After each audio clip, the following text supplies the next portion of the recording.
بسم الله الرحمن الرحيم هو الذي خلق لكم ما في الأرض جميعا ثم استوى إلى السماء فسواهن سبع سماوات وهو بكل شيء عليم وإذ قال ربك للملائكة إني جاعل في الأرض خليفة قالوا أتجعل فيها من يفسد فيها ويسفك الدماء ونحن نسبح بحمدك ونقدس لك قال إني أعلم ما لا تعلمون. Sadaqallahul azim.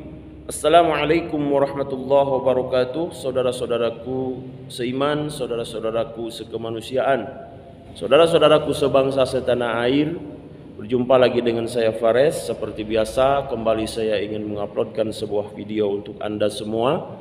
Masih video diskusi Bobson Samsir Simbolon. Kali ini beliau melawan seorang Kristiani. Ya, namanya juga Pak Kristiani gitu ya. Jadi bagaimana keseruannya? Dia dalam perbincangan ini, dalam diskusi ini biasa, tidak jauh-jauh, yaitu membicarakan tentang masalah ketuhanan. Ketuhanan Yesus yang banyak seluar-seliwer kesana kemari ya, yang nggak jelas. Bagaimana keseruan diskusi ini teman-teman? Kita langsung saja. Namun sebelum itu, terus selalu mengikuti channel Fares A3, kemudian berikan tanggapan, dan tidak pernah saya lupakan yaitu sediakan 1 cangkir kopi dan kemudian cemilan-cemilan yang lainnya. Yang terakhir, dimanapun Anda berada, siapapun Anda orangnya, semoga selalu berada di dalam lindungan Allah Subhanahu wa Ta'ala, dimurahkan rezekinya, digampangkan segala urusannya, sekeluarga, khususnya bagi rakyat dan bangsa Indonesia ini. Selamat menyaksikan teman-teman, selamat menonton, semoga bermanfaat, semoga menghibur, semoga menjadi pelajaran buat kita semua. Billahi taufiq wal hidayah wa afu minkum. Wassalamualaikum warahmatullahi wabarakatuh.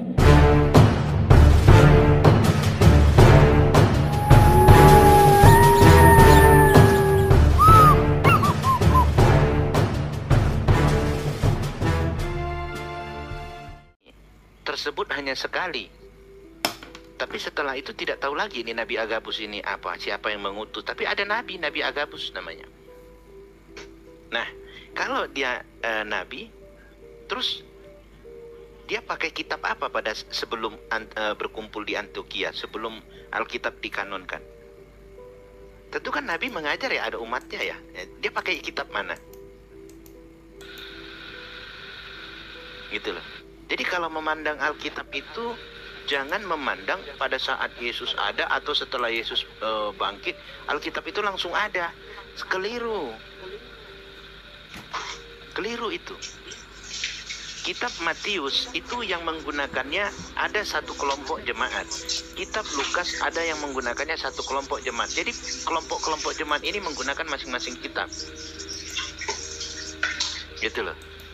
Nah, kalau seperti itu bentuknya, maka kita bisa mengenali inilah beda Kristen dengan Nasrani. Nasrani itu mengikuti apa semua yang diajarkan Yesus semasa hidupnya, semasa ada di dunia.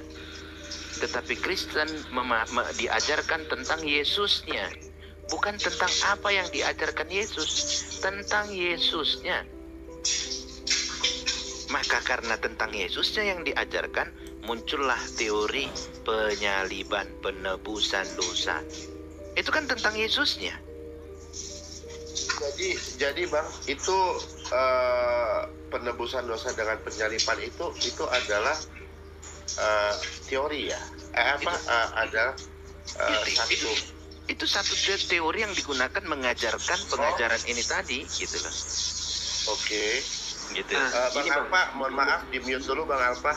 Mohon maaf, noise.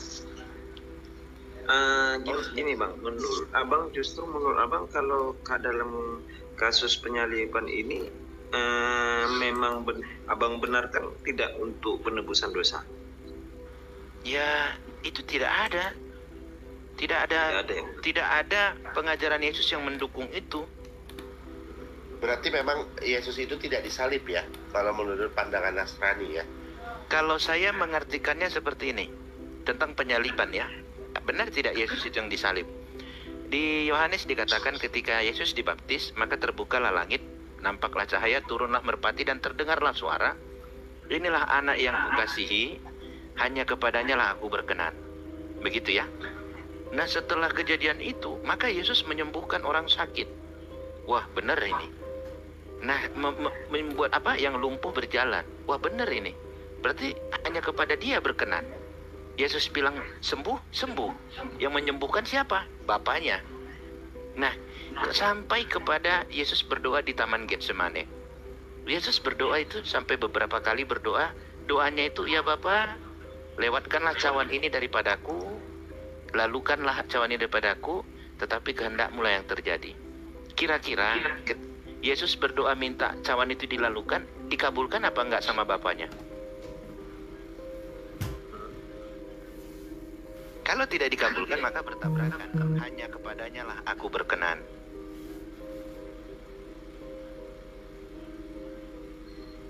Kan Yohanes mendengar suara dari langit, inilah anak yang kukasihi, hanya kepadanya lah aku berkenan. Maka setiap yang diminta Yesus, setiap yang diinginkan Yesus, itu akan dikabulkan oleh Bapaknya. Sama seperti ketika Yesus mengatakan, apapun yang kau minta di dalam namaku, aku akan melakukannya. Lah, masa Yesus minta lalu dilalukan cawannya, tidak dikabulkan sama Bapaknya? Berdasarkan suara dari langit yang terdengar oleh Yohanes itu, maka saya yakin ketika Yesus berdoa di Taman Getsemani, lalukanlah cawan ini dariku, itu sudah dilakukan oleh Bapa. Berarti dalam artian Bapak BSS ini mengatakan Yesus tidak disalib ya, seperti itu. Ya. Oke. Terus juga dalam artian juga Yesus ini bukan Tuhan ya. Oh, itu yang pasti. Itu mau saya tanya juga tadi Bang. Ya sudah pasti kan. Sebenarnya kalau kita memahami Tuhan itu nggak serumit itu ya. Ya betul. Ya karena gini loh Bang. Saya sebagai orang awam ya, sebagai orang awam yang tentang ilmu Nasrani ya, atau ilmu Kristen, atau agama Kristen atau agama Nasrani, saya yang agak orang awam. Kenapa Tuhan berdoa pada Tuhan? Kenapa Tuhan meminta kepada Tuhan? Itu yang membuat jadi blunder buat pemikiran saya gitu loh Pak. Nah itu tadi. Jadi sama seperti ini Pak. Kalau kita semua yang di Komal ini ada 6 orang ya. Barang yang kita jual itu sama. Sama contohnya iPhone 11 ya. Nah, saya menjualnya itu, ini iPhone ini bodinya terbuat dari logam, tahan ini, tahan itu. Kelebihannya dari body ya, dari desain gitu. Nah, Bang Umar, saya menjualnya itu dengan nilai kameranya. Wah, ini kameranya bagus loh, begini gitu ya. Terus Bang Anak Batak menjualnya itu dari jeroannya gitu, mesinnya. Oh, ini mesinnya menggunakan ini. Yang kami jual itu sama-sama iPhone, Pak. Cuman beda casing ya. Beda cara menjualnya. Ya, betul. Beda yang ditawarkan dari kelebihan mananya. Marketingnya ya istilahnya. Nah, kalau kita baca kitab-kitab di Perjanjian Baru itu semua menjual Yesusnya. Yang dijual Yesusnya.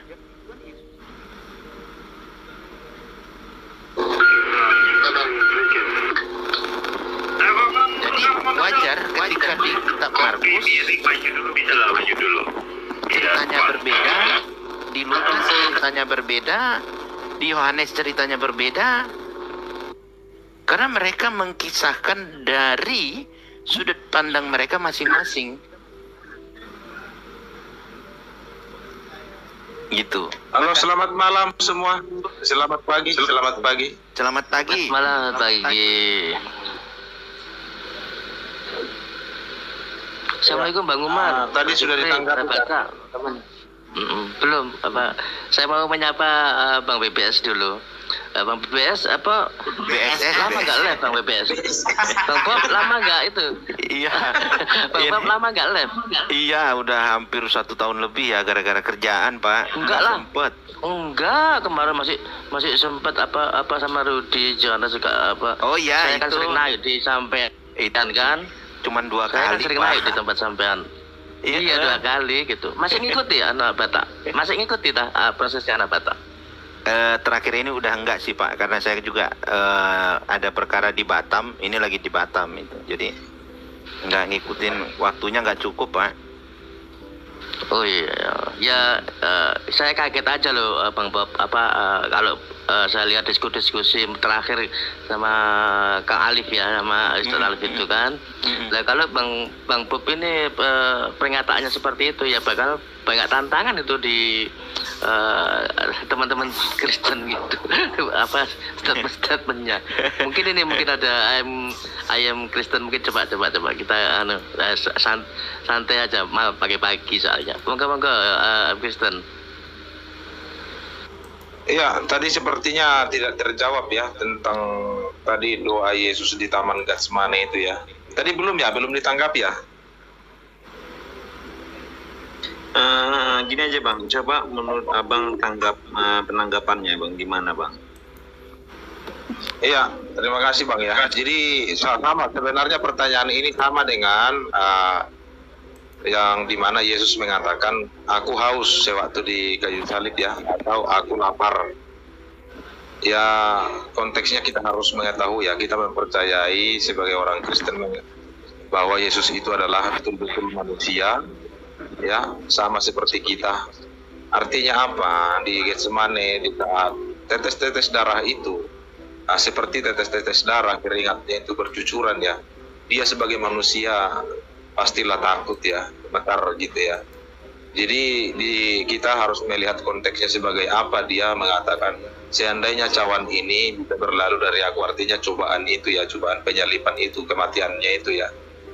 Tapi di sebelum itu dia sudah mengatakan kalau dia sendiri akan mati dan dia sendiri akan bangkit, kan gitu kan, anak manusia harus menderita dan mati dan bangkit pada hari ketiga, kan begitu ya. Jadi kita harus melihat konteks di mana Yesus, di mana dia memang betul-betul manusia sama seperti kita yang merasa ketakutan juga, di mana dia juga sama seperti kita merasa haus, merasa lapar. Jadi itu konteksnya sebagai manusianya Pak, di mana dia merasa ketakutan ya, merasa bagaimana gitu. Itu untuk menjawab daripada pertanyaan Bapak tadi, bukan artinya itu bertentangan, tidak Pak. Justru itu membenarkan pernyataan Tuhan itu sendiri menyatakan dirinya sebagai manusia, bukan sebagai jin atau sebagai roh yang tidak jelas, tapi dia benar-benar manusia. Begitu Pak, untuk menanggapi tadi pernyataan Bapak tadi, di situ tidak ada pertentangan, tapi justru sejalan Pak. Terima kasih Pak. Lanjut Pak. Kita diskusi kan Pak? Iya. Nah, Jadi aku mau tanya Bang, tadi begini, udah melakukan pertanyaan sama Bang BSS. Sekarang saya menurut Abang, apakah Injil Yohanes ayat 1 sampai 8 itu bagian dari firman? Sebelum ke situ dulu. Jadi kita kalau orang Kristen, Bang Christian, bentar. Punten. Untuk semuanya, tolong kayak Bang Batak kita mute dulu. Pertanyaan dari Bang Christian itu kepada Bang BSS, tolong dijawab. Kita mute dulu, kita dengerin dulu ya. Iya, jadi begini. Jadi konteks tentang berdoa di Taman Getsemani itu bukan tentang ketakutannya, keringat darahnya, bukan. Tadi kan di Yohanes ada dikatakan ketika Yesus dibaptis, maka terbukalah langit Ya, turunlah seperti merpati, lalu terdengarlah suara, inilah anak yang kukasihi, hanya kepadanya aku berkenan. Yohanes mengimani itu adalah suara Tuhan dari langit, dari surga. Di situ Tuhan menyatakan hanya kepada Yesus dia berkenan. Ketika Yesus berdoa di Taman Getsemani, meminta lalukanlah cawan ini, berdasarkan suara yang didengar Yohanes itu, cawan itu dilalukan apa tidak?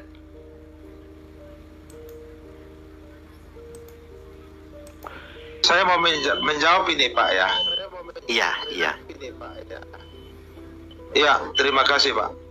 Sebenarnya yang ada di baptisan Yohanes itu justru itu meneguhkan bahwa kita percaya tentang keilahian Tritunggal itu sendiri ya. Tapi ini agak lari sedikit, tapi mengarah ke sana.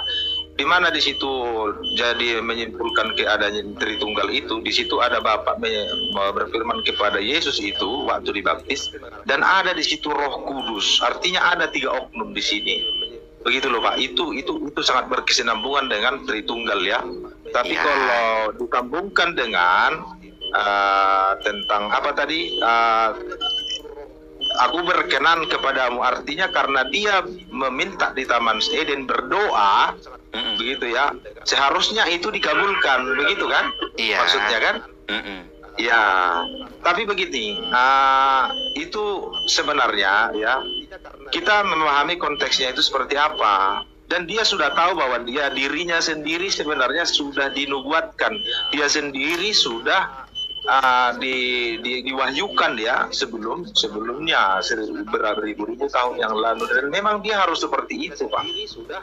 Dia memang harus seperti itu, harus menderita. Makanya kita harus melihat dari sisi mana kita melihatnya, gitu ya. Makanya kalau kita melihat sisi sebagai manusia, tentu kita tidak bisa menyatakan bahwa masa Tuhan berdoa, kan begitu pemikirannya jadinya. Jadi sama persepsi yang Bapak bawakan ini, kita mau memisahkan atau mempersatukan seperti yang Bapak bilang tadi. Jadi kita harus melihat konteksnya dari sudut mana dulu Pak, gitu. Nah, tadi kan saya bilang kalau kita menggunakan pengajaran, ya itu udah pasti tidak akan bisa diterima. Karena kalau berbicara dari pengajaran ya. Nah, tetapi kalau dari secara kontekstual, secara yang tertulis, kita kesampingkan dulu pengajaran Rasul Paulus, pengajaran Simon Petrus, para rasul, itu kita kesampingkan dulu. Kita anggap kitab-kitab setelah Yohanes itu belum ada dulu, gitu. Ya, karena kalau kita menganggap itu sudah ada, maka kita akan terpengaruhi oleh doktrin dan pengajaran. Nah, kalau dikatakan Yesus itu memang harus disalib, maka perkataan malaikat Gabriel kepada Yusuf ketika Yusuf ingin meninggalkan Maria karena mengetahui Maria mengandung, berarti perkataan malaikat itu tidak benar dong. Malaikat itu mengatakan anak yang dikandung di dalam rahim Maria itu dari Roh Kudus, berilah namanya Yesus karena dia akan menyelamatkan umatnya dari dosa. Dia tidak ada dikatakan dia akan disalibkan untuk menebus dosa manusia. Tetapi di situ dikatakan dia akan menyelamatkan umatnya. Nah, oke. Selanjutnya, kalau dikatakan Yesus memang sudah dinubuatkan untuk disalib. Tetapi cerita penyaliban itu sendiri, Yesus disalib oleh tentara Romawi akibat fitnahan dan tuduhan dari imam-imam Yahudi. Artinya kalau Yesus sudah dinubuatkan akan disalib, maka peristiwa Yudas Iskariot itu tidak pernah dinubuatkan sebelumnya. Padahal rentetan penyaliban Yesus itu tidak terlepas dari pengkhianatan Yudas Iskariot, fitnahan dan tuduhan imam-imam Yahudi, dan penyaliban oleh tentara Romawi. Jika penyalibannya saja yang dinubuatkan, tanpa ada rentetan nubuat cerita penyebab Yesus disalib, bagaimana nubuat itu bisa ditempatkan untuk penyaliban Yesus? Tidak ada satupun yang menubuatkan Yudas Iskariot akan berkhianat. Bahkan ketika Yesus menerima Yudas sebagai muridnya, Yesus sendiri tidak pernah mengatakan dia yang akan mengkhianatiku. Bahkan Yesus menerima seorang pengkhianat. Di situ membuktikan ketidaktahuan Yesus apa yang sebenarnya ada di hati Yudas Iskariot. Di situ membuktikan Yesus itu sama seperti kita, nggak bisa menyelam sampai ke dalam-dalam hati manusia. Ke karakter, ke sifat aslinya nggak bisa. Begitu. Tapi di dalam Alkitab, di dalam pengajaran, setelah Yesus disalib, maka para penulis kita, para pengajar, para rasul dan Paulus menitik beratkan Yesus itu tentang penyalibannya. Tentang penyalibannya. Kalau kita ambil, ya, saya berpikir secara normal, tanpa ada doktrin dari agama lain manapun, saya mau berpikir begini.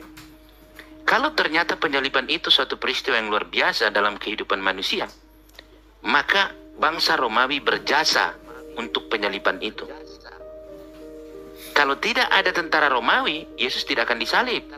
Kalau tidak ada Pontius Pilatus, Yesus tidak akan disalib. Kalau tidak ada imam Yahudi, Yesus tidak akan disalib.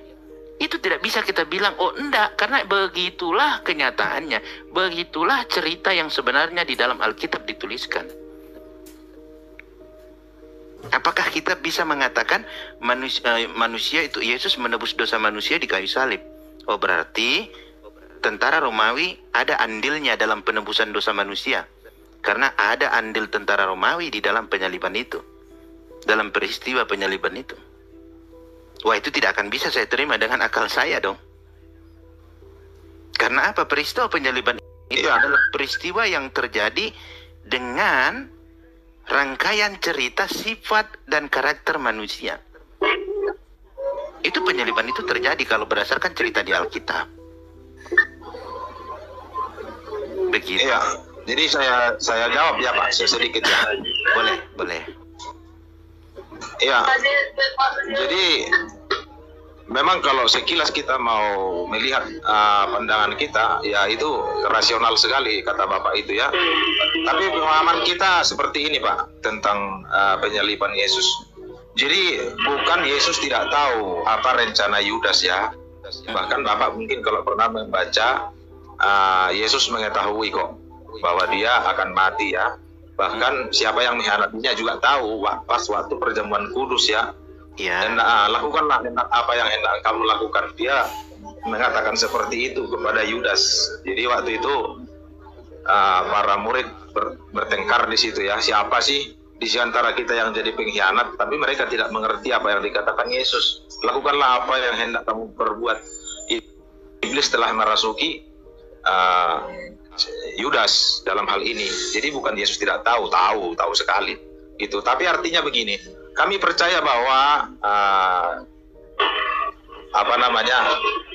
cobaan atau kejahatan itu dirancangkan Tuhan kepada umatnya, kepada manusia. Kami tidak mempercayai itu.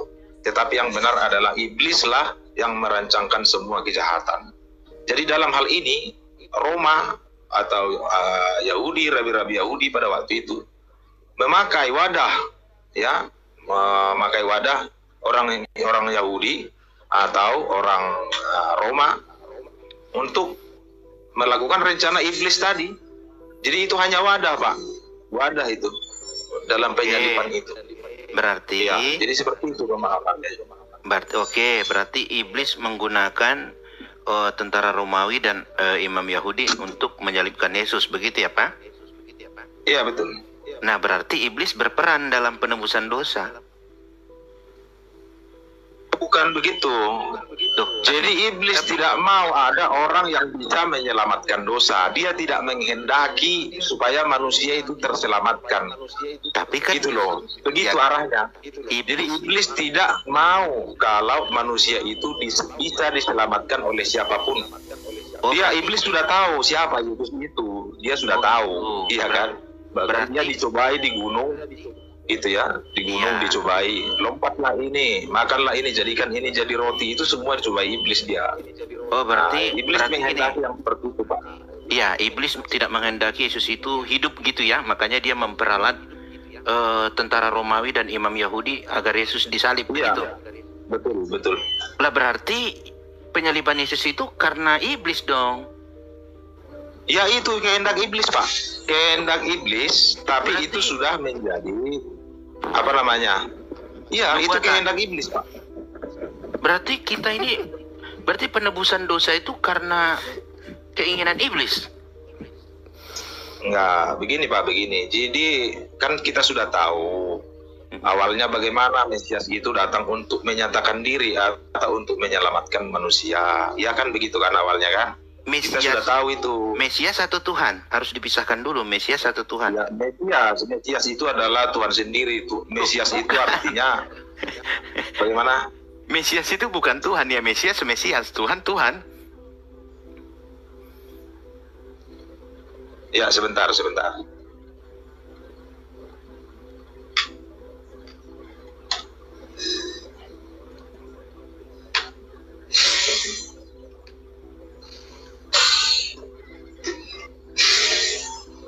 Waduh, suara apa itu Pak? I'm Christian. Ya, jadi begini.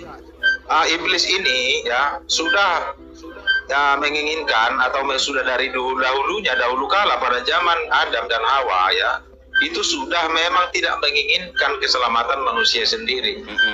Begitu. Jadi makanya dikatakan engkau akan menginjak kepala, meremukkan kepalanya dan ini akan merapat tumitnya ya, ada seperti itu bahasanya. Jadi ini sangat berkaitan dengan ketuhanan Yesus begitu. Jadi ini bukan hanya satu porsi saja, kita melihatnya harus secara menyeluruh Pak.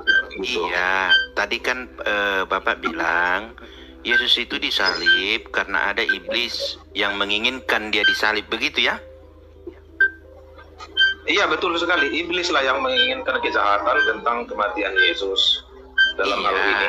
Tapi itu harus dijalani untuk penyelamatan itu sendiri, karena untuk penebusan dosa, karena misinya kan menebus dosa Pak. Iya, Ya, nah menebus umat manusia itu sudah jelas misinya. berarti Yesus menebus dosa itu karena ada peran dari iblis. Bukan peran dari iblis, penghendakan iblis maunya penyelamatan dosa itu tidak ada supaya manusia itu tetap di dalam maut, seperti itu loh Pak. Loh, tapi justru Mengerti karena kan, Pak? iblis menyalibkan Yesus malah jadi ditebus dosa manusia. Ya, jadi sebenarnya ini tidak bisa dibahas seperti ini ya. Maksud saya begini ya. Jadi Yesus ini misinya sudah jelas untuk menyelamatkan umatnya atau untuk menyelamatkan dosa manusia, kan begitu. Nah itu yang mau saya tanya lagi. Menyelamatkan dosa, menyelamatkan dosa manusia. Begitu tadi ya Pak? Nah, oke. Yang menyalibkan Yesus itu tentara Romawi manusia juga ya Pak? Iya, betul. Ketika Yesus Manusia yang disalib, tidak mengenal Tuhan. iya, ketika Yesus disalib, yang tentara yang menyalibkan Yesus itu, tentara Romawi itu ditebus nggak dosanya? Oh iya Pak, terbukti sekarang ini Pak, Roma itu penganut Kristen Pak. Jadi kita tidak melihat daripada awal penanamannya, tapi kita melihat daripada buahnya Pak. Iya, maksud saya kan, ya Yesus kan menebus di kayu salib, berarti yang ditebus Yesus itu, tentara Romawi yang menyalibkan itu ditebus juga dosanya. Ya kalau pada waktu dia belum percaya kepada Yesus atau kepada Allah, tentu dia akan masuk neraka, itu sudah pasti. Oh, Tapi berarti- masalah pengampunan dosa itu adalah hak karunia daripada Tuhan. Manusia tidak bisa mau mengatakan sebelum Yesus turun itu si anu itu gimana nasibnya, masuk surga apa neraka. Ya itu bukan urusan kita, itu urusan Tuhan, itu mau masuk surga apa enggak gitu loh Pak. Iya, itu kan tentang hal yang setelah Yesus turun datang lagi ke dunia ya. Maksud saya tadi tentang penyaliban. Yesus itu disalib menebus dosa manusia. Lalu tentara yang menyalibkan Yesus itu manusia. Kalau tentara itu juga ditebus dosanya ketika Yesus disalib, ya ngapain mengikut Yesus, jadi tentara Romawi aja kayak yang menyalib Yesus itu kan ditebus juga. Ya siap. Jadi begini ya, dalam penebusan bukan bermaksud di situ menebus dosa manusia, Jadi kalau Bapak percaya kepada Yesus, tentu dosa Bapak harus dihapuskan. Ya, kalau tidak, ya tidak, Pak. Jadi orang Romawi tidak percaya dia sebagai penebus, ya tidak akan ditebus. Oh, Dan orang yang percaya kepada aku akan selamat, kan begitu kan? Berarti Yesus Jadi orang Romawi yang menyalibkan dia, yang tidak percaya Yesus sebagai penebus dosa, sebagai korban sempurna, dia tidak akan selamat. Itu sudah jelas, Yesus mengatakan demikian, Pak. Jadi bukan sebelumnya. Begitu. Oke. Nah, kalau begitu Yesus disalib untuk menebus dosa umat yang percaya, kan, manusia yang percaya kepadanya. Iya, betul Pak. Nah, betul. berarti bukan dosa manusia, dosa yang percaya. Begitu Iya, ya? betul. Dosa orang yang, ya semua orang yang setelah kedatangan Yesus, kalau dia tidak percaya kepada dia akan ada di dalam dosanya dan akan masuk neraka. Itu, Pak. Setelah kedatangan Yesus, dia percaya masuk surga. Kalau tidak percaya, Iya, surga. betul. Seperti saya atau setelah Yesus, setelah dia bangkit, ada orang yang tidak percaya terhadap dia bahwa dia juru selamat dan Tuhan. Kalau dia tidak percaya, dia akan masuk neraka, Pak. Itu ucapan Yesus. Oh, begitu. Nah, Iya, betul. nah berarti percaya Yesus disalib. Percaya bahwa Yesus itu adalah satu-satunya jalan kebenaran dan Tuhan. Jalan. Itu. Iya, benar. Jalan atau tujuan? Jalan, karena aku adalah jalan dan kebenaran. Tidak ada yang sampai kepada Bapa kalau tidak melalui aku. Itu firman Yesus, Pak. Oke, firman itu tujuannya di mana itu? Yesus kan jalan, tujuannya sampai kepada Bapa. Nah, berarti Yesus jalan, Yesus jalan, Bapa tujuan, begitu. Iya, betul sekali. Tapi dalam pemahaman konsep kami orang Kristen, bahwa Bapa, Putra, dan Roh Kudus bukanlah menjadi seperti yang dianggapkan orang lain. Yang kami imani adalah bahwa Yesus itu adalah sebagai firman yang nuzul menjadi manusia. Artinya, di antara ketiga ini, Bapa, Putra, dan Roh Kudus adalah sesuatu yang tidak bisa terpisahkan. Iya. Begitu loh, Pak. Kami tidak percaya bahwa Allah itu tidak berfirman, bahwa kami tidak percaya bahwa Allah itu tidak punya roh. Ketiga-tiganya harus dalam satu kesatuan, Pak. Gitu. Iya. Intinya. Kalau itu memang ya itu kan iman ya, pemahaman, doktrin dalam iman ya. Karena bukan doktrin, Pak, itu ajaran Yesus. Baptislah mereka dalam nama Bapa, Putra, dan Roh Kudus. Bukan doktrin, itu ajaran Yesus, Pak. Nanti kita bicara sama Wanes beda lagi, Pak. Wanes itu juga pakai Alkitab. Ya, Wanes ya. Kalau itu kita tidak permasalahkan. Yang kita ceritakan kan saya bukan Wanes, saya Protestan, Pak. Makanya kalau ada Wanes ya biarlah Wanes yang menjawab bagaimana tentang konsepnya, bukan itu yang kita bahas kan. Nah, itu di situ dia. Kalau betul itu firman, tidak akan muncul pemahaman yang berbeda. Ya, kalau masalah itu Islam pun, Pak, ada Syiah, ada Ahmadiyah, ada apa, itu mah biasa aja. Itu sudah menjadi keragaman agama. Jangan kita bandingkan ke Islam, nggak ada hubungannya dengan Jangan ke Islam dulu lah. Iya. Ini kan aliran kan. Ya kalau aliran itu banyak biasa saja, kita tidak, ya tergantung kita saja bagaimana menanggapinya. Karena begini, Pak. Ya. Kejadian 1 ayat 1 itu mau Wanes, mau Unitarian, mau apa itu tidak pernah beda pemahamannya. Ya. Kisah Nabi Nuh tidak ada beda pemahamannya. Kisah Abraham tidak ada beda pemahamannya. Kisah Musa, Daud, Yesaya, Yakub, Daniel tidak ada. Tapi kisah Yesus ini langsung muncul banyak perbedaan pemahaman, tetapi menggunakan kitab yang sama. Iya, terus ya yang mau dikatakan sama Bapak apa ini sekarang? Ya, itu saya bilang kalau kita menggunakan nats atau tulisan yang masih banyak terdapat perbedaan pemahaman di antara para pengguna kitab itu tadi, saya rasa itu belum bisa dijadikan satu referensi. Tapi gini ya, saya terlalu belum terlalu memahami seperti apa pemahaman Wanes. Bisa nggak Bapak simpulkan bagaimana sih inti daripada ajaran Wanes? Saya tidak terlalu mengikuti, Pak, ajaran Wanes ini. Oneness itu tidak mengenal Tritunggal. Tidak Terus ada. mereka bagaimana? Jelaskan aja dulu sebentar, Pak. Ya, Oneness itu mengenal Yesus itu Allah, Yesus itu Roh Kudus, Yesus itu semuanya. Jadi tidak ada baptislah mereka di dalam nama Bapa, Putra dan Roh Kudus, bukan seperti itu. Oh, begitu. Iya, lebih parah lagi mereka. Nggak tahu lah ya kalau itu. Makanya saya bilang tadi, kalau kita buka tadi di yang Bapak bilang tadi ya tentang pembaptisan di Sungai Yordan. Nah, di situ kita itu sudah satu mutlak loh. Ada Bapa di atas di situ yang mengatakan inilah anakku, ya di situ ada Yesus dibaptis. Lalu ada Roh Kudus berupa merpati, itu kan sudah 3. Jadi kalau mau dipisah-pisah atau bagaimana, bukan kita yang mengapa, itu ayat itu sendiri yang menyatakannya gitu loh. Jadi kalau mereka nggak mau memakai itu, ya dihapus aja itu Injil itu kan gitu kan. Jangan kita bilang gitu Pak, nanti marah Nabi Luga Tambunan nanti. Nah, nggak tahu lah ya mereka lah itu. Kalau saya gitu aja, karena memang ayatnya ada di situ. Kalau mereka tidak mau pakai, ya buat aja kitab sendiri kan gitu kan, dihapus aja itu Injil Matius itu pembaptisan Yesus di Sungai Yordan. Nggak bisa gitu Pak, mereka lebih sering ketemu sama Yesus. Oh iya. Nabi Luka. Kalau Luka Tambunan Pak, saya tidak ini angkat tangan Pak, saya angkat tangan lalu angkat kaki lalu kabur. Karena apa? Kita percuma ngomong dengan orang ini. Iya, sama aja kita mau bicara dengan kayu apa ya? Kayu ulin kalau di sini ya, di daerah Kalimantan, kayu ulin.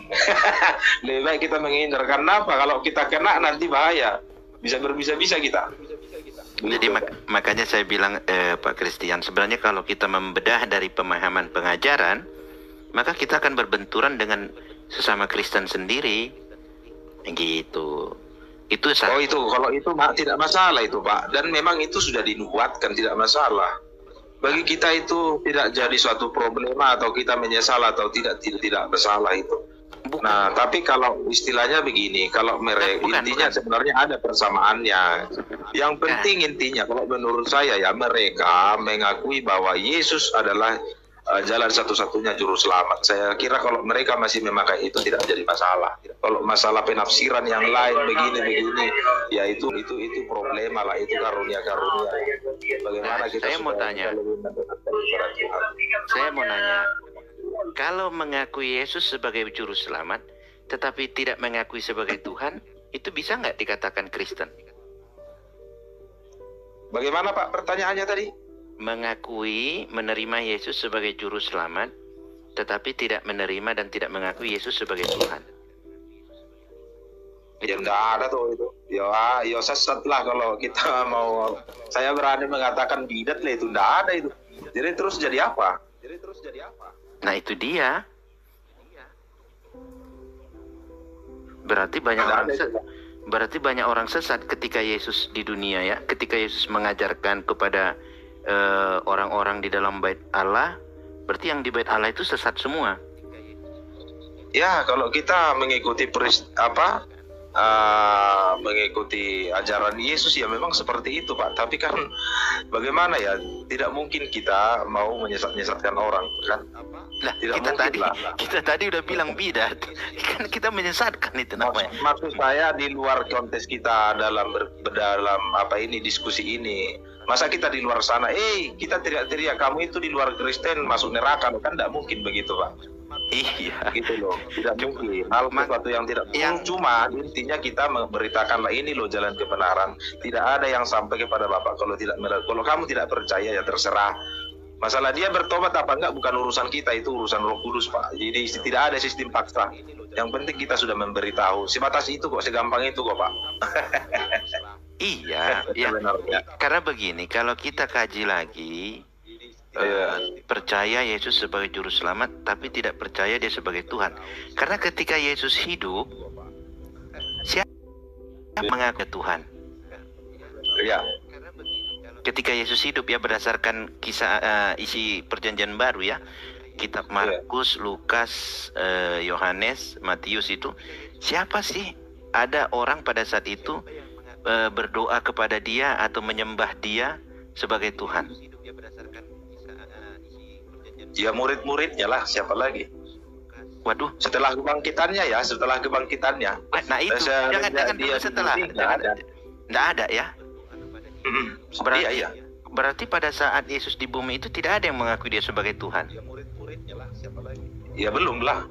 Setelah dia bangkit baru murid-muridnya mengerti, diberikan berarti kepada mereka begitu. Berarti semasa Yesus hidup itu banyak orang sesat berarti. Iya betul. Dan yang mengikuti Yesus tapi tidak menyembah Yesus sebagai Tuhan sesat pada saat itu ya. Bapak mau mengatakan bagaimana dengan Abraham dan nabi-nabi lain yang tidak mengakui Yesus? Itu yang dimaksud Bapak? Jangan sebelum. Yang ada pada saat itu karena begini. Pada saat Yesus ada, Bunda Maria itu ada loh. Iya. Bunda Maria menyembah Yesus sebagai Tuhan nggak? Iya. Iya, jadi begini Pak. Jadi dalam perjalanan hidup Tuhan Yesus selama hidup di bumi, para murid sendiri pun ya, para murid-muridnya sendiri tidak mengerti sebenarnya apa semua yang dikatakan Yesus ya. Tapi setelah kebangkitannya baru mereka semua diberikan pencerahan atau melalui Roh Kudus, di mana itu hari Pentakosta itu tadi ya. Hari Pentakosta, hari ke-40 itu. Nah, di sanalah mereka mengerti sebenarnya apa semua yang dikatakan Yesus ya. Nah, disitulah mereka baru mengerti apa semuanya inti daripada perjalanan Yesus itu. Siapakah Yesus itu sebenarnya? Begitu Pak. Ya, kalau zaman Yesus masih hidup belum ada yang mengerti Pak. Muridnya sendiri nggak tahu Pak. Nggak ngerti Pak. belum nggak ngerti Pak. Begitu ya. Itu mutlak itu. Nggak ada itu. Berarti karena mereka tidak mengerti, tidak sesat, nggak boleh dibilang sesat gitu ya.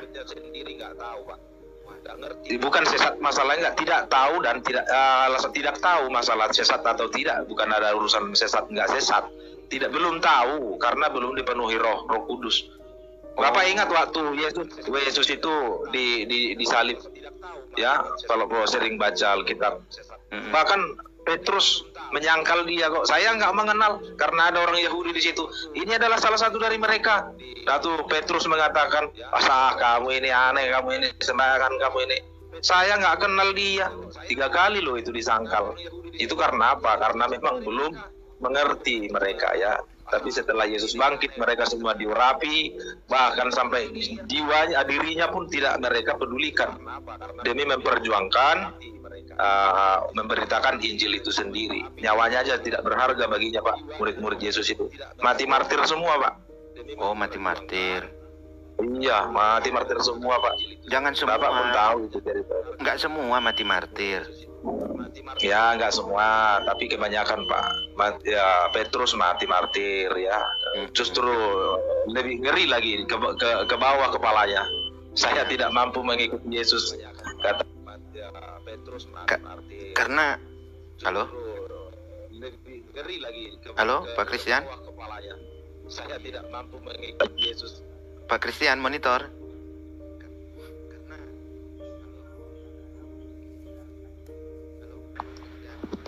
Halo? Silakan. Iya. Karena berbicara mati martir, Yohanes Pembaptis juga mati dipenggal kepalanya, Pak Christian. Iya, makanya aku bilang hampir semua murid Yesus itu mati martir Pak. Tapi ada sebagian yang tidak. Yohanes Pembaptis bukan murid Yesus. Iya, kan ada juga murid Yesus bernama Yohanes. Iya, Yakobus, Yohanes ada. Yohanes Pembaptis yang saya maksud, kan ada pembaptisnya tadi saya sebut. Oh iya. Yohanes Pembaptis mati dipenggal juga kepalanya, dia bukan karena murid Yesus. Iya, yang kan kita tidak ada mengatakan Yohanes Pembaptis murid Yesus. Kan kita nggak ada mau ngomong itu tadi. Iya, tadi kan Bapak bilang murid-murid Yesus itu mati martir. Ada yang dipenggal. Ya, makanya saya bilang saya tidak mengatakan Yohanes Pembaptis itu murid Yesus. Kan saya nggak ada mengatakan begitu. Tapi yang bernama Yohanes ada muridnya Yesus, tapi bukan Yohanes Pembaptis. Iya. Jadi murid Yesus itu kan mati martir, ada yang dipenggal ya, kalau nggak salah kepalanya ya. Iya betul. Itu Yohanes Pembaptis juga dipenggal. Nah, itu Yohanes Pembaptis dipenggal kenapa itu Pak?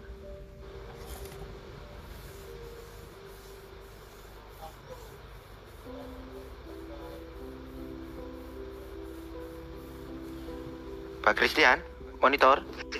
Kemute. Kayaknya jaringan apa ke-mute? Dari tadi sempat putus-putus sih. Itu kemute itu di layarnya, Bang Bob. Tuh turun Bang Bob. Oh, jaringan itu. Turun Bob, beliau. setuju nggak Bang Bob? Kalau agama itu tidak lepas daripada logika, Bang Bob. Lah iya. Saya terlek ini gitu. Nggak bisa gitulah. Kita Abraham mengenal Tuhannya itu dengan akal atau dengan iman? Mengenal itu dengan akal. Kita nggak bisa kenal Tuhan kalau nggak pakai akal. Tapi setelah kita mengenal dengan menggunakan akal, maka akal itulah yang menumbuhkan iman. Dan selanjutnya iman itulah yang mengantarkan kita semakin dekat kepada Tuhan. Jadi ada ilmu yang membimbing gitu ya Pak ya. Lah kita diciptakan pakai akal kan agar kita mengenal betul. siapa yang sang pencipta kita, Pak. Begitu kan? Betul Itu. Pak. Lah kalau kita nggak pakai akal karena mengenal ada kalimat cerdas Pak, kan gitu Pak ya.